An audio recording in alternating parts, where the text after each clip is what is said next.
It's not something I think a lot of people like to admit, but some people's Icaros are better than others. And some people Icaros are kind of annoying. Yeah, dude, the jungle's fucked. It's just like this crazy place that's super deadly. And then you're out there and you're like, this sucks. And then you have these bugs that will bite you. The mosquitoes alone are just like 70% of why it's miserable. When I smoke DMT, and I've done it so many times I cannot count, it's that same exact feeling, which is a weird psychedelic, like it feels tryptamine like, but it's warm. Like there's this feeling of warmth that I really can't describe. Does this plant give you the power? Like mucha dijra, it's the plant of good hunting. Does that actually make you be a good hunter? Yeah, I've done like almost all the opioids in opium, straight up opium from the desert and all that. It's fully addictive. You're listening to ayahuascapodcast.com.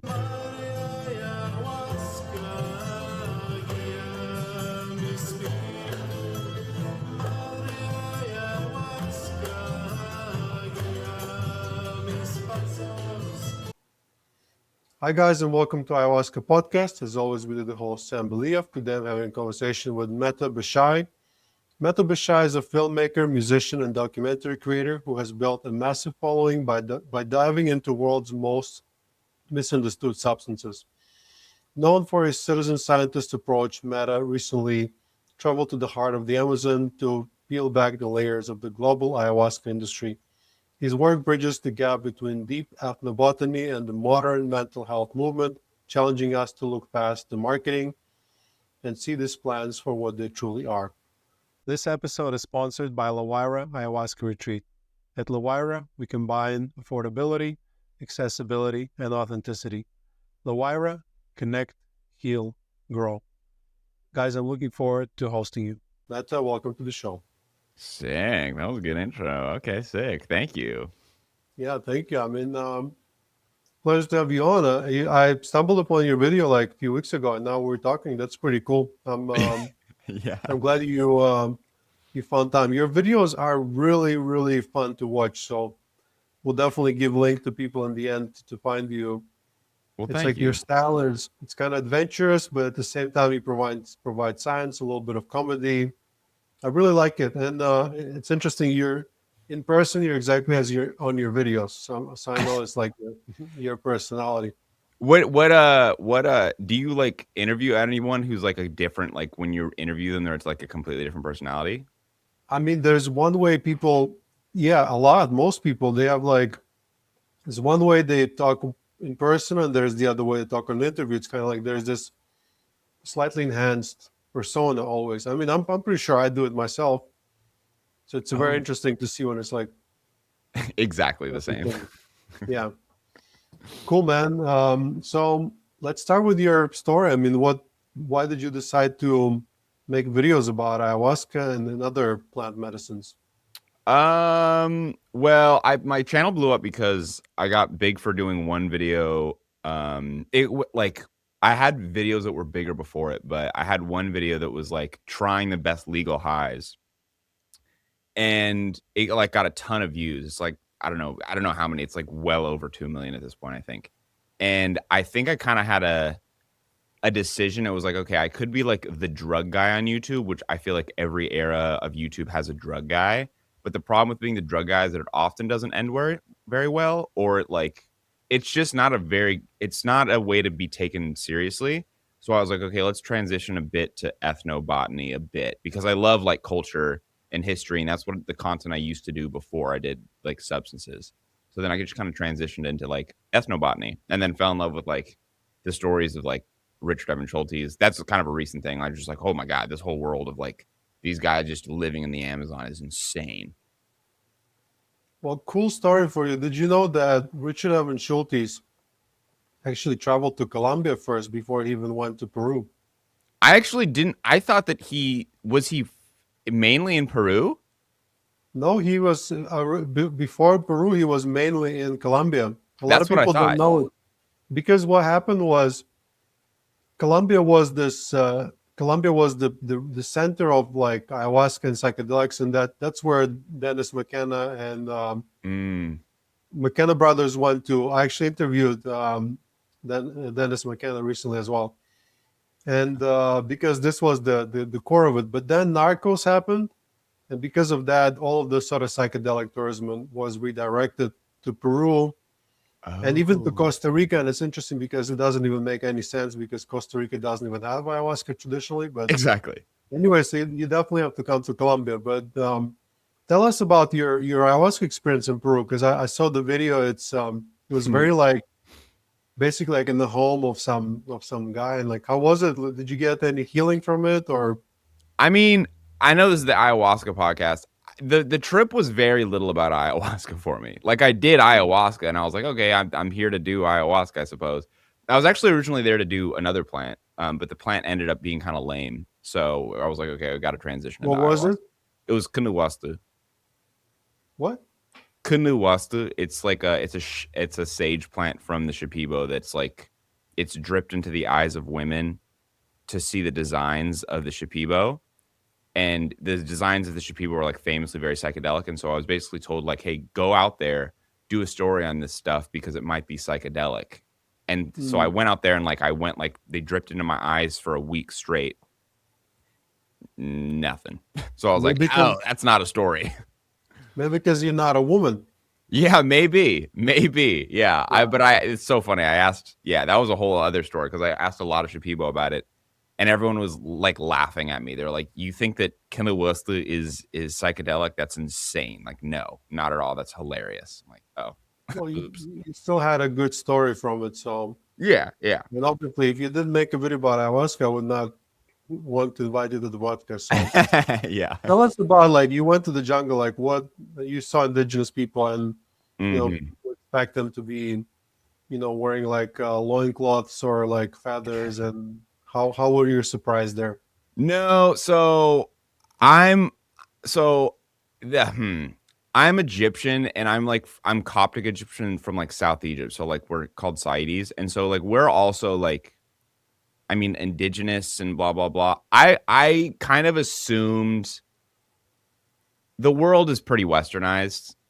I kind of figured that people would have regular clothes. That wasn't really that shocking to me. I think what was more shocking to me was the finances of it, the fact that it's kind of become normalized for Amazonian people to monetize their tribalness. Like they'll like amp up their like, oh, see, look at I'm wearing peacock feathers, and like it's like, bro, no, you don't. You have the brand new iPhone. Like, what are you talking about?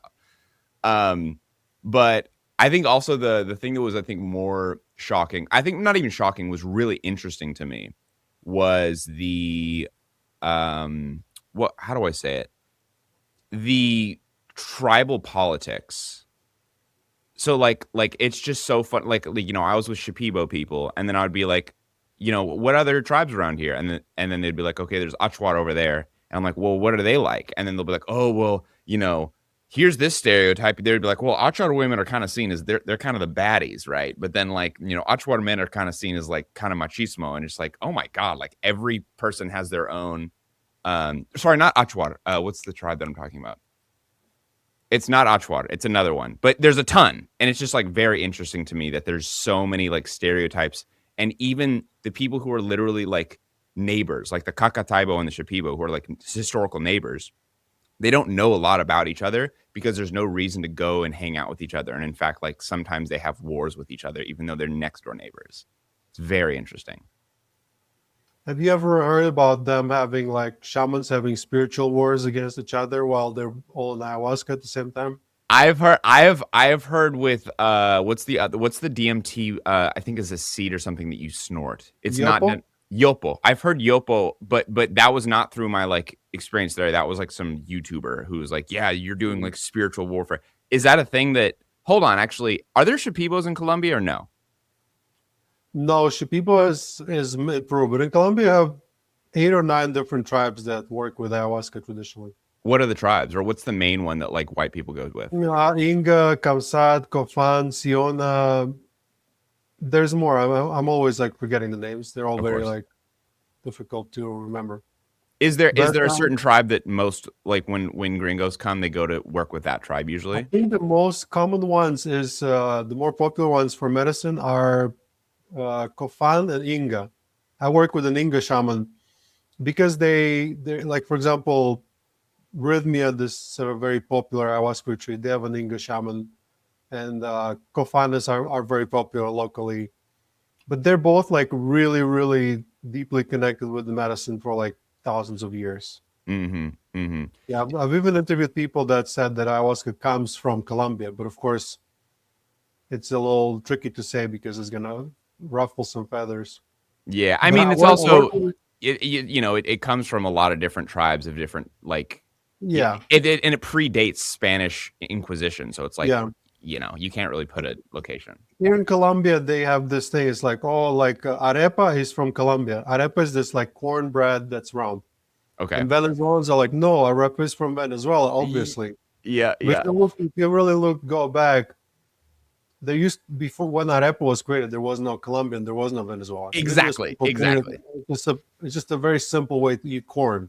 So Yeah. it's like it's a pretty obvious design that people probably come up with whichever way. But I worked with a shaman once, and he was like, "I don't want to start ceremony at 9 p.m. because that's when everyone starts, and like there's the shamans. I don't want to meet them, so like let's start later, like because of that. Like it's almost like radio. It's like the radio waves are too busy. It's better to Mm, like do it later when everyone's asleep. So yep. there's We didn't definitely talk some. about that, but we did talk a lot about. I talked a lot about like kind of the philosophy of like an Icaro, which is Icaro the same thing with the Inga as well. No, so there's a couple differences between Colombian tradition and Peruvian tradition. First one is they sing Icaro, and every shaman has their Icaros, but they only do it in the beginning of the ceremony and then during the cleanses. They rarely do it in the middle of the ceremony. Instead, in the middle of the ceremony, shaman sings medicine music, which is basically like a more formal songs with lyrics. Oh, the Sometimes in people know. languages, yeah, and sometimes in Spanish. But then it's like there's guitars, sometimes there's flutes. It's a bit more. The music is, let's say, it's a bit more advanced. Yeah, Like yeah. it's pretty like just the music itself is pretty like concert like. You as a musician, I think would appreciate that. You should definitely come by. We have a cool band here as well. That's Like, sick. yeah. And then the second difference is there's less of a focus on dieting plans, but more of a focus of purges. They still have all the same plans, but they take them mostly to purge, like intense purging. And there's like 20 different types. And like, oh, you take this one if you have this, and you take this one if you have this. They still do some plant dieting, but mostly it's like, okay, you want to go deeper, well, go purge on this like stuff that like makes you go blind for like 2 hours. I recommend, by the way, it's really good. It's called chichaja. Okay.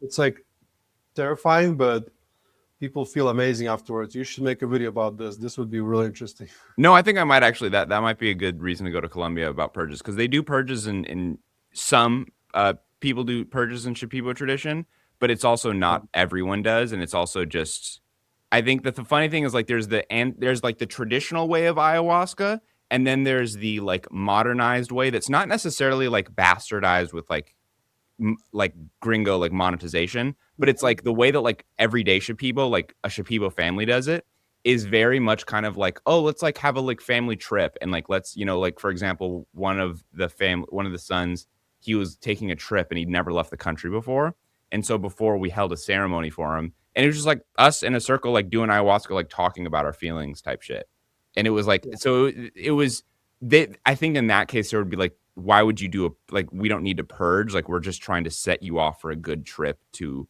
Argentina where he was going, right? yeah, But yeah, the purges are like a thing, yeah. and I was terrified. I was like, I really don't want to do that. The other difference is that um, the ayahuasca is two ingredients, right? You cooked it. I saw it in your video, but in Yeah, Colombian tradition, they use DMT shrub called chagropanga or changro, is it and Psychotria viridis? It's the same. Is it the same plant? no, so diploteris something. That's the name. Oh, got it. Yes, yes, yes. Psychotria viridis is chacruna, and chagropanga is diploteris cabretana or something like that. Okay. And some people say it's like a different kind of DMT, which is more intense, whatever. But I think if you do a blind test and people try Peruvian ayahuasca in Colombia, nobody actually can tell a difference. Mm, mm. Have Yeah. you done Peruvian ayahuasca? No, never. I really want to try, but I started here and I just never had a chance. Mm, So mm. I definitely I'm just waiting for the invitation. So it's interesting about the indigenous people. Like you can have a shaman and he can be wearing feathers and singing Yeah. chants and like look prehistoric. Yeah. And then like a couple hours later, he's on WhatsApp Yeah, and exactly. a new Exactly. iPhone. But I think also I was kind of very clear in the beginning with that because like they were trying to do that with me, and in the video I talk about it because they were trying to be like they put on like the Shipibo clothing and they're like, oh, they were hitting me with the my Shipibo name is this, Miyaki Hawakuskarata, they're hitting me with all the stuff to like give me experience, and I was very blunt, like I don't give a flying fuck. I'm here to see what you guys are actually like in real life. Stop hitting me with the Gringo experience because I just don't care. So It's also very interesting that you're from Egypt because a lot of times, starting my first ayahuasca experience and then many times afterwards, I've seen experiences with Egypt. Like my first ayahuasca mm, experience was all about Egypt, like literally really, pyramids, sphinxes, all kinds of stuff. I even had an explicit message that if I go to Egypt, I will receive a gift. I still haven't went. It was like 6 years ago, probably. So it's and a lot of people that drink the medicine, they go to this Egypt realm. It's all about Egyptian gods. Like I hang out with the Egyptian god with the crocodile head like about 20 ceremonies ago. It's crazy, and I don't know what it is. Like I have a theory that maybe in ancient Egypt they were tripping on something and they kind of like they were, something they were. DMT. Like, yeah, do you know anything about that? Yeah, with Egypt, I was talking to some researchers at UC Berkeley recently, and was UC? Yeah, it was UC Berkeley, and they're doing some research on Blue Lotus, right? And so we were talking about Blue Lotus ceremonies, or not ceremonies, but Blue Lotus use in ancient Egypt because it's all but completely almost extinct in Egypt now. But with the Blue Lotus samples, they actually found mandragora samples and mandragora is, I think it's in the Solanaceae family. It contains scopolamine, so it's the same thing as Toei. It's the same thing Hmm. as Datura. It's like the Solanaceae family has a ton of that fucking scopolamine like deliriant bullshit. And yeah, so you will trip balls similar to Amazonian people who are also tripping balls on Toei and scopolamine derived plants. Do you reckon ancient Egyptians were tripping on something when they're building pyramids? No, no. I think historically what we have record of is that it was like I forgot the proper term for it, but you know how like in a lot of countries like Korea, you'll have like mandatory service. Like you have like 2 years of mandatory service to your country in the military. That's what I think that is the best, like what ancient Egyptian historians say. It's that it was like a 2 year or whatever amount of time that like the regular Egyptians had to contribute to working for the king to build these pyramids for the king, Khufu and Sneferu and the crew. I was really into ancient Egypt. I did ancient Egypt content before I was into psychedelia. Yeah, I think there's definitely some kind of connection. I would like to figure it out, but there's definitely like spiritual significance to megalithic structures. Mm. Like if you were to take ayahuasca at top of the pyramid, I'm sure you would be like extra tripping or maybe inside of Yeah, it. yeah, yeah. But I yeah, wouldn't be surprised. Yeah, yeah. The you should ancient definitely Egyptians try it. were, as far as drug use, I think we have a record. I think potentially it was opium, blue lotus, potentially mandragora. And past that, I sadly do not know. Caffeine was I probably after because it was like anyway, it doesn't matter. But yeah, Mm. So you went to the jungle. You mentioned Icaros, right? As a musician, because I know you're oh, also a musician. mm. How was it for you? Were you like inspired to create your own? How was it? Um, I talked to a lot of people about Icaros. Icaros are so funny. So like one, the idea of an Icaro was very like foreign to me at first because I was like, oh, like let's learn an Icaro. Like I thought like Icaro was just their word for a song, right? And then it took a while. It probably took like 2 weeks for me to realize like, oh no, Icaro is like in the moment thing that you do that is inspired by the person and the trip and all that kind of stuff. Um, but I was really like I was really interested in like the actual technical musical stuff of it. I was like, okay, I think the first thing I was like, okay, what scale are they using? And the first guy that I was listening to, Icaro, he was singing in a minor pentatonic, right? And I was like, oh, so it sounds like your guys' is like traditional scales are minor pentatonic, which is just my assumption. But then I listened to another Icaro, and it was not a minor pentatonic, and it was a completely different like timing type of thing.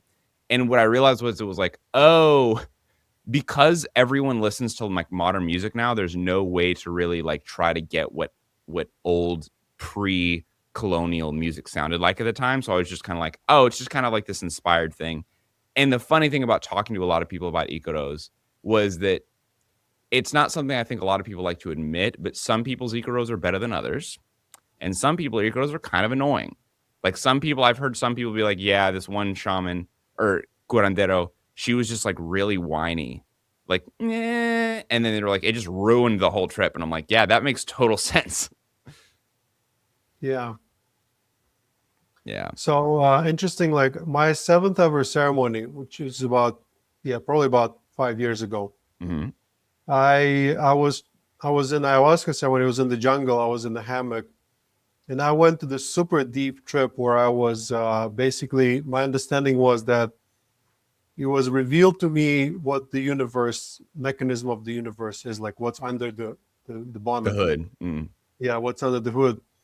And there were some entities, and they're kind of showing me around. And they said, like, yeah, come and check it out. Like, we're very busy. And as I was doing it, I was singing Icaros. Like, people told me I was singing Icaros. Like, I don't remember any of it. So they say that at some stage, if you keep drinking medicine, the medicine will kind of like, not for every people, but I guess some people whose path it is, they'll put you on a shamanic path. And when Huh. it happens, it gives you your Icaro. And Mm. so I've been on this path for a long time, and I organized the retreats, but I never really. I'm not a shaman. I'm not even trying to be one. Yeah. But it's been coming to me like different kind of learnings. Do you listen And to the Icaros in the indigenous language, or do you listen to it in Spanish or your own language?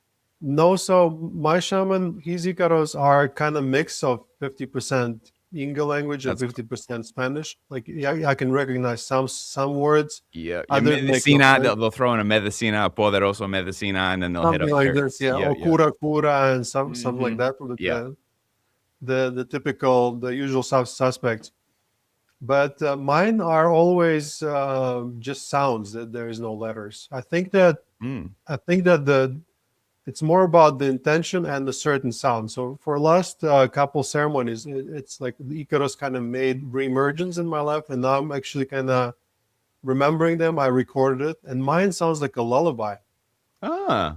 And normally it comes to me in the ceremony where I'm in a really low place, like I'm very like in a lot of pain. It's Mm. very intense trip. I Mm. start tapping my chest, and then I start like singing an Icaro, and it starts like vibrating my body and putting my trip to a very positive, like exalted, like place. So it's kind of like, I guess that, I mean, at least, and I sang it to people. They're like, it sounds like a lullaby, and I'm like, well, it's better than when you said like whining. Annoying whining, yeah.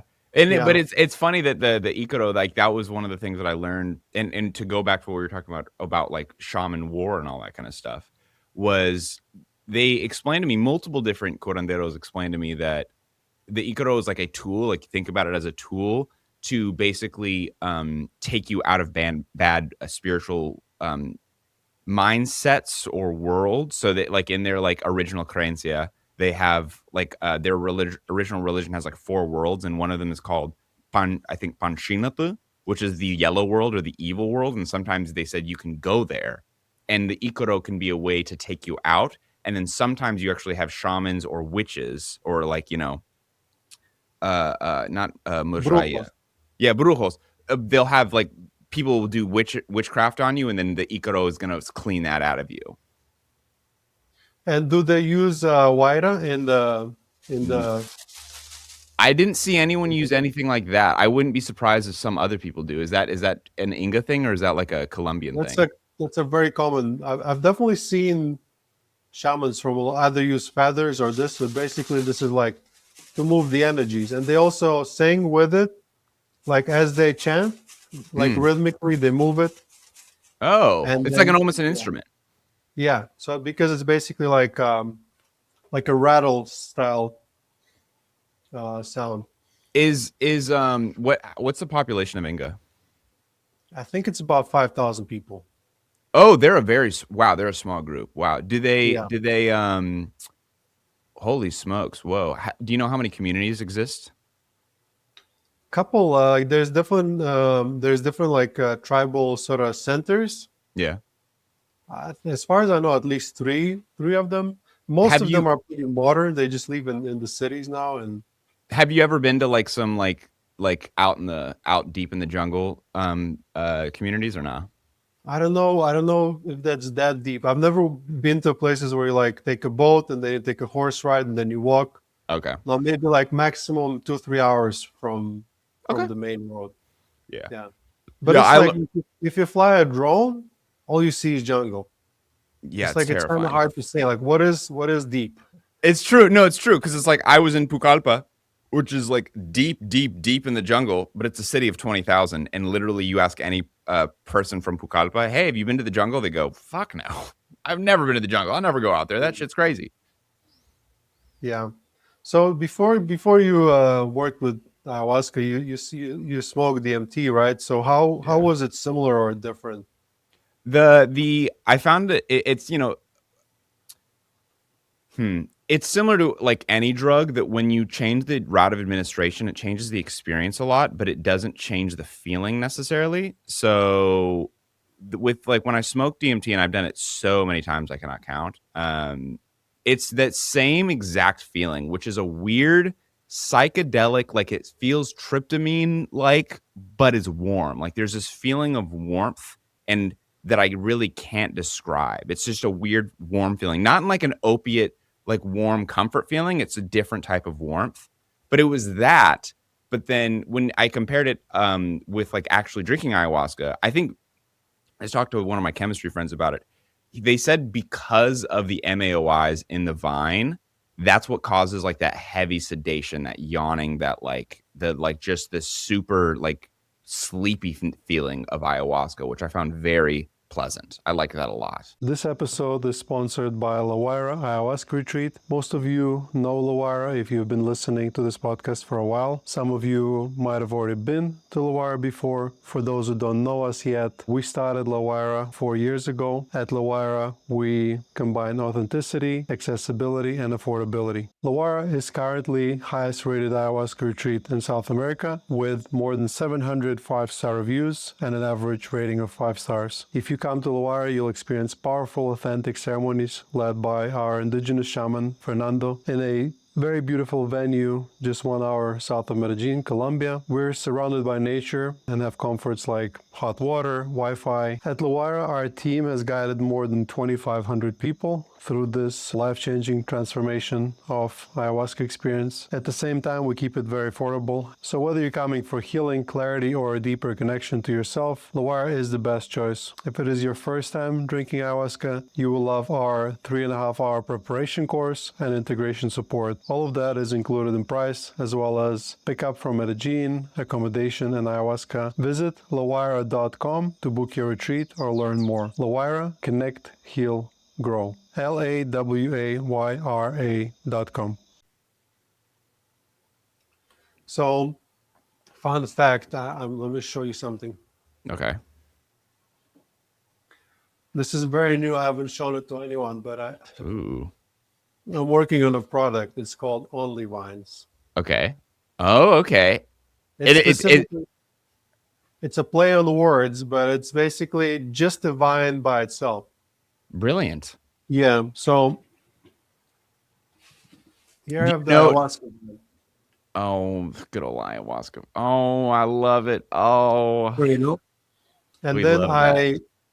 I dry it and I grind it and I put it in pills. And Mm. when because basically it's legal because it doesn't contain DMT, Yeah, it's and just MAOIs. I've found the potential, so I experimented on myself. If I take a few capsules, let's say I'm like in a really bad mood or like I'm struggling with stuff, I take a few capsules and it like really helps me. So it's basically similar to mushroom microdosing, but it's not illegal. So I'm kind of trying to like experiment now. I'm just giving bottles away for free to people to Do try you and know work. estimated how much, like how many like milligrams or micrograms of harmala alkaloids, like the MAOI, is in it? No idea whatsoever. But when I was experimenting, the reason I remembered about it is because you said this heavy sedation. When I Mm, first experimented with it, I ground some up and I made a tea from it, like a teaspoon. mm-hmm. And that's what I felt like, very heavy in my body. And I was like, no, that's too much. Yeah, That's kind of how I figure out the dose. that's But dope. it's interesting that like the vine itself is pretty, it's pretty trippy as well. A lot of people think that it's just to activate the DMT, which it is, but it's also, if you take enough by itself, you can start tripping on your own DMT supply. I don't know if you know anything about it. Yeah, and endogenous DMT. Yeah, that's yeah, that's really interesting. I like that. I think Hamilton Morris. I think when he was in the Amazon, he actually, I think he made in his video two different tincture like teas. I think he made a tea just of the vine and drank that first, and then drank some DMT chakaruna leaves afterwards. But I think as he drunk the vine, he actually described it as like, oh, like I feel very sleepy. But I could be wrong about that. But yeah, it's an interesting plant. Yeah, ayahuasca vine is sick. So it's funny that you compared it with opium. Like, you don't Mhm. expect people trying opium. So you've tried opium before? Yeah, I've done like almost all the opioids in opium, straight up opium in the from the desert and all that. Was it not like super addictive? No, it's fully addictive. It is. You do it, and you're like, yeah, this is crazy. This is super addictive. It's not as good as like, let's say, oxy or like fentanyl or like some like chemically derived stuff. It's a lot more nauseating. It's not as euphoric. There's a lot more like side effects, Yeah. which is often with plants, but it's still like pretty fucking good. So you did it just for science purposes, I'm assuming. Just Sure. Yeah. sacrificing yourself. Yeah. Totally. Yeah. Oh, I hated doing it. Oh, I hated it.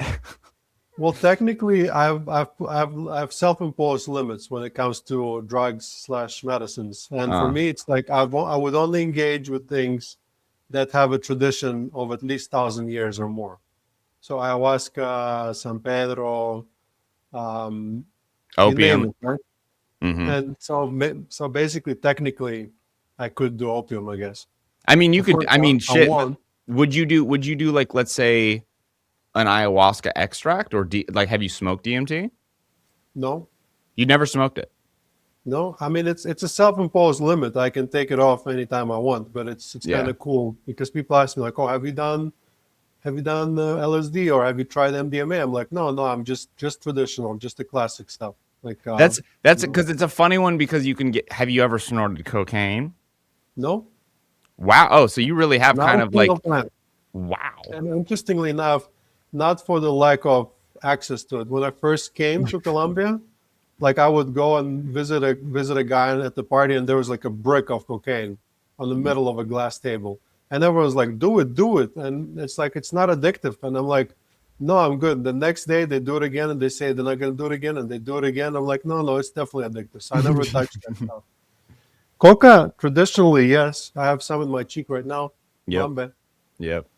But so yeah, I think the reason, maybe except for opium, generally traditional stuff that's like has an ancient tradition. You kind of know that not only people did it, but they did it and they survived to procreate and have a next generation without like any genetical mutations. Yeah. So I Yeah. I guess it mean, keeps you. yeah. I mean, I don't think that's like a too far off. I think I have a similar thing about like when you do the traditional stuff. At least when you try to stick to how it's originally done, you can somewhat know that humans naturally we do science and naturally we do like, hey, it's okay to do it this, it's not okay to do it like this. So when you do it like a traditional way, you know at least thousands of people have tried that way, so you know you're not fucked. So I like that mentality. That's an interesting one. Yeah. Yeah, just a safety, just a precaution. So you went to jungle and like people glorify jungle, and you said that Hmm. it kind of sucks and the mosquitoes and everything. It Can you talk blows. to us about that? Yeah, yeah. Dude, the jungle's fucked. I mean, it's funny because I grew up, I don't know. I grew up in an era where like Nat Geo was like the shit, and like the Amazon jungle is something that you're raised knowing like that is like it's the closest thing to this adventure into outer space. Like, it's just like this crazy place that's super deadly. And like, I remember before going there, I was looking up like what animals can kill me. What's the most poisonous this? What's like the crocodile population? I was looking all into that. But I was just so excited because you see these like videos of these people in here and you get to see life forms that like, it's just amazing. And then you're out there and you're like, this sucks. This is so hard. This is a hard, like, it's rainy 1 second and it thunders and it's the rain from hell. And then the next second, it is burning hot outside. You're getting sunburn instantly. And then you have these bugs that will bite you. The mosquitoes alone are just like 70% of why it's miserable. I feel like if there was no mosquitoes there, it would be so much more tolerable. But the mosquitoes is just, when you are not adjusted to it, it's just hell. It's so, so terrible. But I will say, like, I'm going right back to Peru in a few weeks to this same area. And I'll probably go back in the jungle if I get the opportunity. I'll complain about it. It is fun. It's just terrible. Yeah. Mosquitoes kind of create constant stress. It's like you just can't rest. They just like at you all the time. How do you deal? How long have you been in Colombia? So I've been here for 9 years, but we're in the area where we are. Mm. I mean, you see one mosquito a day probably, and there's like other things that bite you, like small flies, but it's not a problem. When you go to the jungle, yeah, I really don't like it because I think for me, if I am being attacked by mosquitoes while I'm on ayahuasca, for example, it kind of just gives me a bad trip because I don't feel safe. Like I Yeah, don't feel I can't really relax. totally. No, oh my God, it's exhausting. And also the thing about it for me when I was there and I was doing it with the family is that almost all of them have just like a natural, when they get bit, they don't have much of a reaction at all. And so they're not as conscious of how miserable it is to not be them. So like I'd be in a setting and I'd be like, hey, is there mosquitoes? And they'll be like, yeah. And I'll be like, guys, please be sensitive to the fact that it's hell. It's hell on earth. I showed my back and like my hands to the kids in the community I was in the jungle, and they were all like, they looked in awe, like I'd just gotten shot. Like they were like, we've never seen this before. But you were okay, didn't get any malaria, any fancy Nah, dengue or jungle nah. I disease. got an infection on my foot that like I thought I was gonna lose my foot. I was terrified, but that was fine. Got got a You random you can doctor put to your cut into vinegar. my foot. You can get Hmm? like a pirate's foot afterwards. You do. Oh, I have the gnarliest scar on my left foot right now. It's fucked. Yeah, Sorry about that. yeah. So another thing you talk about is like the concept of plant dueño, or like Mm, different plants have different powers. What have you got 'em. what have you discovered there? Anything cool? I mean, I think you and me are probably different on this. I'm not very spiritual naturally. Like I'm almost entirely not spiritual. I have like some things where I'm a little bit like hooey wooey, but like I'm very much like fact, like in a boring sciencey way, fact based. Like I'm very much like this is what I can write about as like an objective this, right? So as far as dueños, I think they're interesting. I think that they can lead you down a path of understanding the plant somewhat, but I also think just like saints in Catholicism, it's just a way for people to have good luck charms. It's like, does this saint actually give you the power of luck or of pregnancy? No. Does this plant give you the power, like Mucha di Rao, which is a plant that I mentioned in the video? It's the plant of good hunting. Does that actually make you be a good hunter? Probably not, but it probably does because of the lucky charm aspect of it, of the fact that when you rub it on your hands, you feel extra like, oh, I'm gonna hit this shot, and you hit it, right? So I think it's just I think in every culture has it. Like in ancient Egyptian cultures, like to this day, Coptics and Muslims will still have some symbols that mean something, like the evil eye.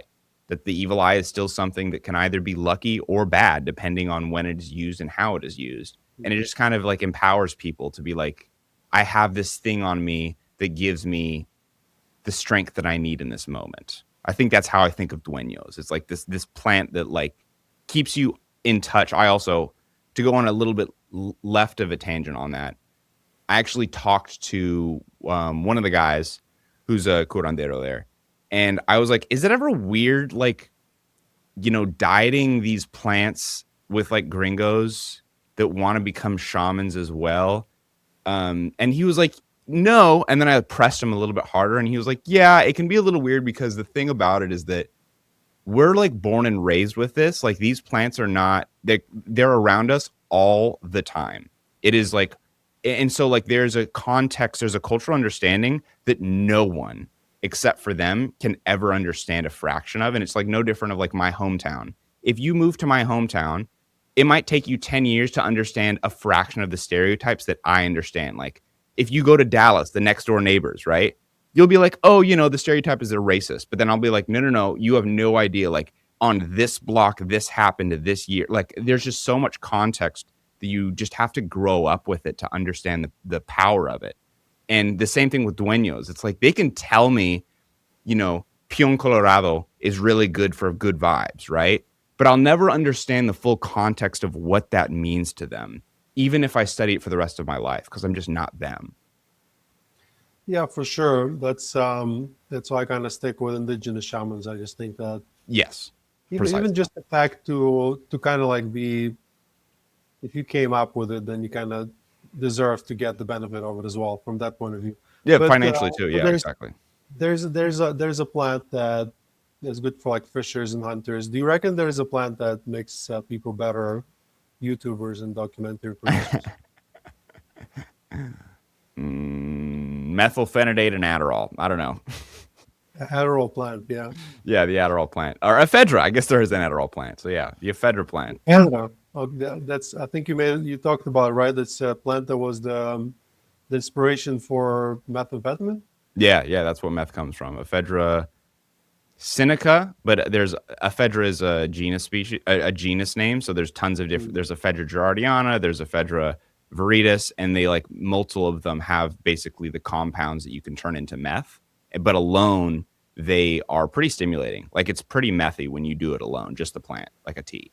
It's Because very there was methy. like ephedrine, right? Like an allergy drug or something like that, and people use Yeah, it to make meth from it. yeah. Hold on. Same root.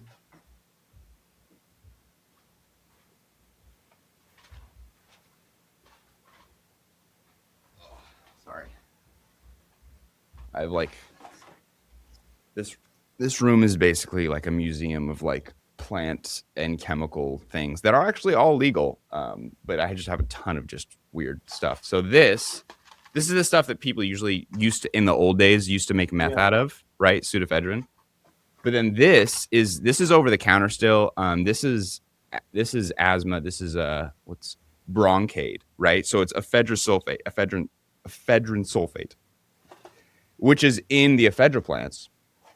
You take a pill. This is for asthma, but if you take one of these, it's straight up like methy. It's pretty methy. Like I'm like sometimes I take them when I like don't have like I'm like I took them on my trip because I didn't have enough like of my prescription, and so I did it. It's very very energizing. Not that you should do it. Anyone listening, I'm just saying scientifically, yes, Well, I assume you obviously have asthma, right? yes, such bad asthma. You, you, you may or may not have asthma for disclaimer reasons. Of course. It's interesting that you talk about shaman wannabes. So Mm, we've had people that come and they do ayahuasca with us for the first time, mm. and then they come back 3 months later with like diplomas saying like, "Look, I'm a shaman. I'm ready to work. Let's do it." So there's definitely this thing, but mostly they get those diplomas in Peru. There's a lot of people there that, And like in that's Peru, so Peru. you can even buy ayahuasca in the market. In Colombia, it's still like very kind of controlled, like it's a little bit more hidden and a bit more respected still, kind Good. of because the psychedelic tourism went somewhere else. So in a way, Narcos protected Colombia from like being overrun Good. by the psychedelic tourism, because I think there's good psychedelic tourism, like responsible, but there's also like just like a taxi driver selling you ayahuasca. And I Which think is that, half of Peru. That is literally half of Peru. yeah, It's and you're exhausting. not going to find it in Colombia. Like I just went to the jungle, and we're also doing a documentary. So a friend of mine, his name is Sam Lipman Stern. He's a documentary director. He was actually nominated for Emmy Mm, And his documentary is like one of the best, most seen documentaries on HBO of like 2024. So, sick. and he tried ayahuasca with us. He got super inspired. Now we're making a documentary. And we went and we tried to like find it. And like even on the market where they sell like all the plants, you ask for it and they're like, yeah, like maybe there's this one guy, but like I'm not sure. Like they're still very. And Hmm. here in Colombia, it's not legal. It's actually only legal if you have a shaman with a permit from an indigenous council. So it's kind of like a doctor can give you a morphine because he's a doctor, like a shaman can sort of prescribe you ayahuasca. So I think it's a very legit That's structure they have here. cool. That's way better because in Peru, it's literally anyone is a shaman. It's Yeah. anyone. There's no verification of anything, so that's cool that there's a little bit of a process of like you can't just call yourself a shaman one day. You got to be something. Yeah. And you also said that you're not spiritual and that I'm spiritual. So the only thing I can tell you, if you continue working with plant medicines or beta ayahuasca or something else, give Mm. it like 5 years. Like I think spirituality is inevitable because what being born is a spiritual process and dying is a spiritual process and a lot in between. We sort of just we're not really connected to it. It took me a few years of like a lot of ayahuasca, but now I just can't deny it anymore because of the things that I've seen. Because originally I'm an engineer Mm. and I come from Eastern Europe. Like there was no religion there basically because it was Soviet Union. Mm. So like I believed in nothing. Like I was very Yep. atheistic or agnostic. But since I've seen so much and like kind of unexplainable stuff, like invisible connections between people and like paranormal things, and I'm like, I'm pretty spiritual now. I'm afraid to admit. Yeah, I don't think I fight against it like I used to. I used to fight against it, and now I think, well, I'll have a spiritual thought, and I'll allow it to be there. But I also think it's like a bit of like a mentality thing. Like I've been into ethnobotany shit uh since I was like a kid. Like I was really like I've always been like a nerd with this stuff. I think it's just a framing of mind. I think like when people talk about spirituality stuff, I can vibe with it. I can be like, I understand where you're coming from. You're just using different terms that I wouldn't use, but I think you're saying the same thing. And I think as I age, I just get more sympathetic towards that. So, sure, I agree.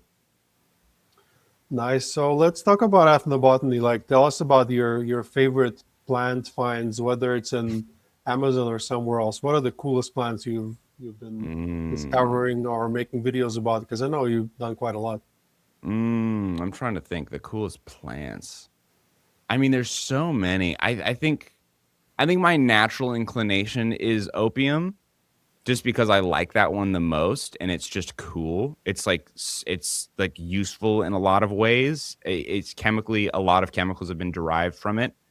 Um uh it's just really awesome and it's also like the easiest thing in human history to grow. Like it's like the seed like poppy seeds of those tiny things in muffins.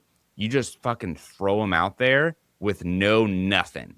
And if it's in the right climate, it just grows like a weed. It's insane and it's just so medicinally powerful. It's just I love that one, but I know that's a boring answer. So I'm trying to think of like a more obscure one that's like cool. Um, I think I mean ashwagandha I think is quite cool. I think Blue Lotus is weird. I think the story of Blue Lotus is cool because this like everyone's into Blue Lotus now and you can buy Blue Lotus like literally everywhere on the internet. And the funny thing is that none of it is real Blue Lotus. Like it's none of it is true Nymphaea cerulean. It's a different Nymphaea. That's its own drama basically. But true ancient Egyptian Blue Lotus uh, is is pretty much extinct in its natural habitat and is the hardest thing to find. Like I have it here and it took me a while to find it. It was pretty and it's expensive. It's very expensive.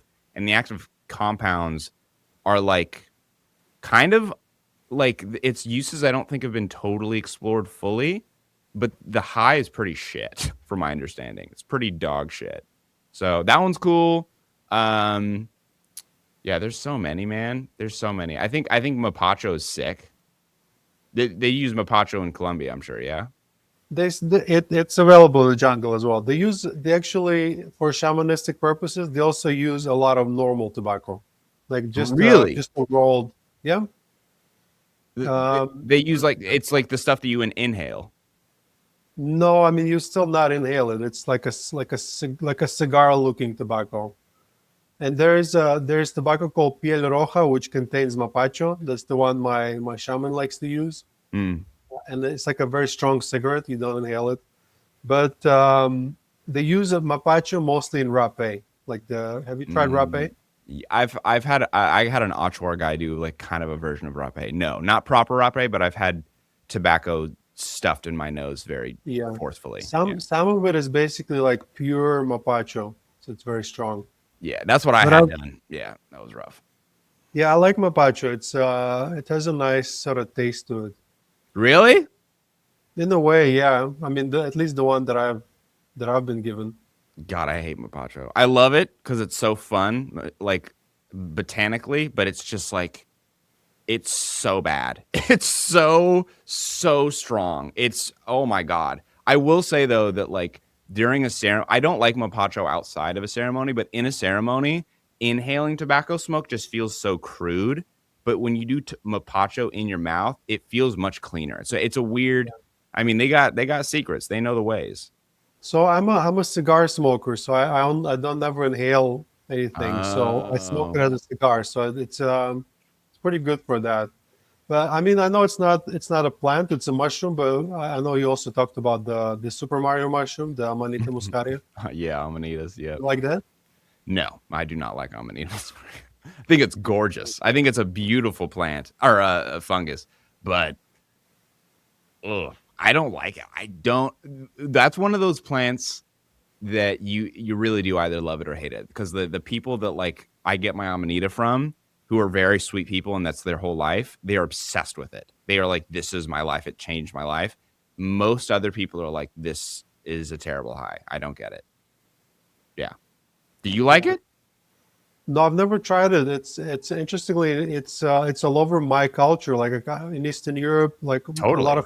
a lot of fairy tales are about mushrooms and bears eating mushrooms. It's like there's a lot of mentions of it. So it's obviously it's been used shamanically also and traditionally. I've never tried it, but I would be open to try. I think it's probably more than 1,000 years old, so I'm qualified. Yeah, you think you're in the clear. Yeah, What is there any what part of what country in Eastern Europe are you from? I'm from Latvia. Oh, sick. Awesome. Um is there any traditional shamanism retained or is it all Christianized? So an interesting fact for you is that Latvia, or this region before it was called Latvia, it's called Livonia. It Mm. was the last pagan country in Europe. Oh, cool. Like they came and they beat the shit out of them to make them Christians. Yeah, The as they do. Teutonic Order, those Germans with big helmets. Yes. So the tradition remained, and they kind of mixed a lot of like, for example, one of the main celebrations up to this day, it's called Ligo. It's on the summer solstice, so it's still like very shamanic. And a part of the tradition, you jump over the fire, and then you go to the forest to find a flower of a fern, which does not exist technically, but Yeah, like it doesn't. Yeah, yeah, they're not it's angiosperms, so kind of like that's I think it's kind of excuse to go to the forest to have sex. I've been told that when I was already grown up. But it's very paganistic tradition. Actually, they like sauna tradition that people think it's just from Finland. It's actually from this entire northeastern Europe area. And a part of the tradition, obviously, is heat and cold, which is kind of like Temascal or Inipi. So it's very like earth connected. But they also use different plants in there, like masculine plants, feminine plants. So in a way, it's very similar to like Amazonian tradition, but just you have different plants. So a lot of it still mm, survived. And actually, my first ever arguably psychedelic or out of body experience was in that sauna ritual, where it's oh. like they heat you up so much and then they pull you in the cold water and then you float as they hold your shoulders and you Mm. stop feeling your body and eventually there's like nothing left and you're kind of out of your body in a way. It was very cool. That's pretty sick. That might be an excuse to go to Latvia. You should check it out. I mean, I haven't been to Latvia for more than 8 years. I wouldn't go now. It's too close to Russia. There's can be That's war true. any moment. That's true. Don't That's true. recommend. Come to Colombia instead. Even though like people are afraid to come here now because of Venezuela, but it's like they don't get it's like so far away. Yeah. I mean, I'm not. I think I'm going to Cuba next. So I think I'm going. My tour is going Peru, then Cusco, Peru, and then I'm going Brazil, Cuba for cigars, and then I'm thinking I'm going to go to Paraguay to study with like the Guarani and like their whole relationship with yerba mate and Mhm. stevia. Weirdly enough, so yeah, there's Latin America. If you're into ethnobotany, kind of Yeah, heaven. It's kind of heaven. I mean, like we have plenty of plants, and people come. It's like, oh, did you know this is a psychedelic plant? Did you know this is a psychedelic plant? And it's just ornamental plants, just pretty plants. So they're all over here. Everything that, like every second plant has some kind of psychedelic in it. What other so besides ayahuasca and rapé, uh, is there any other like less common plants like yopo or So yopo is very common in Colombia as well. The datura, they also use it in some traditions. okay? Do they call There's it toe or did they call it datura?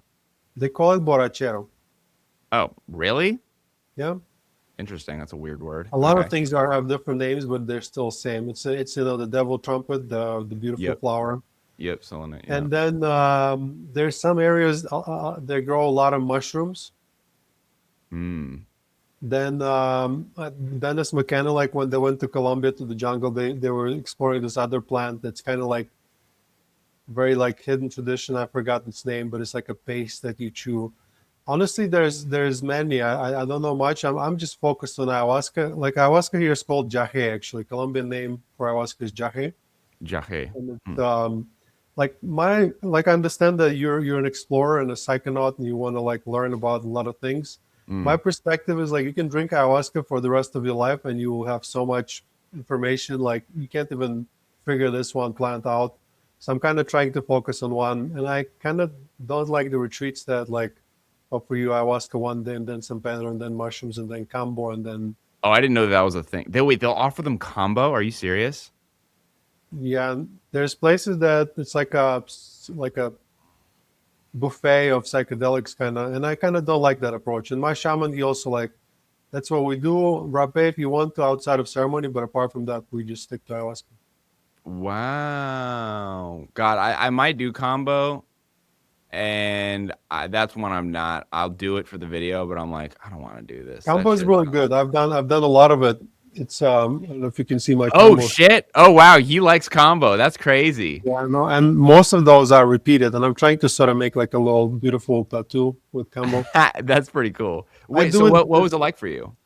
I do it because I have allergies, Mm. and if I do combo, my allergies go away. So it's kind of like I don't do it for any mental effects or spiritual effects. It's just good for like physical health. It just Oh, does so are something. you when you're doing it? Are you just doing one hole? Or are you doing like No, no, three? no. I do like 7 or 8 sometimes. Oh, so you It's feel it? insane. You get high. You feel like you're dying. You puking and like you're dying, but only for 15 minutes. After that, you feel amazing. Oh God. Yeah. I would never offer it to people at the retreat. I mean, never say never, but I haven't so far because I'm convinced that if you give it to 1,000 people, at least one will die. Yeah, yeah. That's my So that's big why I don't want concern to do it too.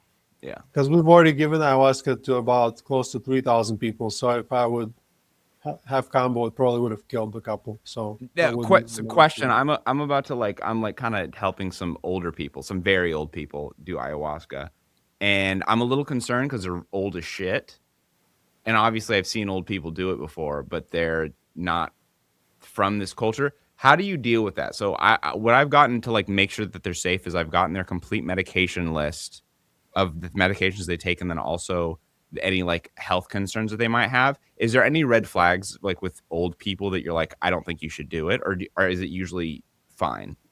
So we've had more than 10 people that are like 70 plus. I think we Okay, had one person 80 plus, and they do great.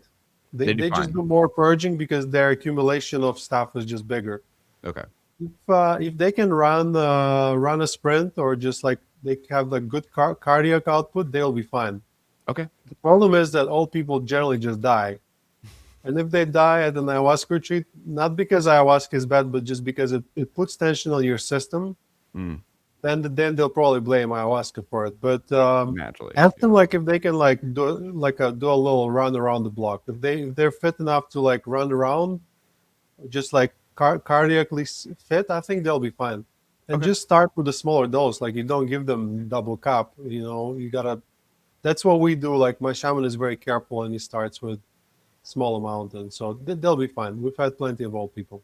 They have Okay. good Okay. experience. The oldest shaman in Colombia that just died, he was 110 years old, still serving medicine. So it's Jesus. definitely not bad for the age. Cool, Meta. So we're coming close to an hour. I think it was a fun conversation. Time It flies. was. So, Yeah, man. tell people more about you and what's your YouTube channel, and I highly recommend to check it out. So it's a lot of fun.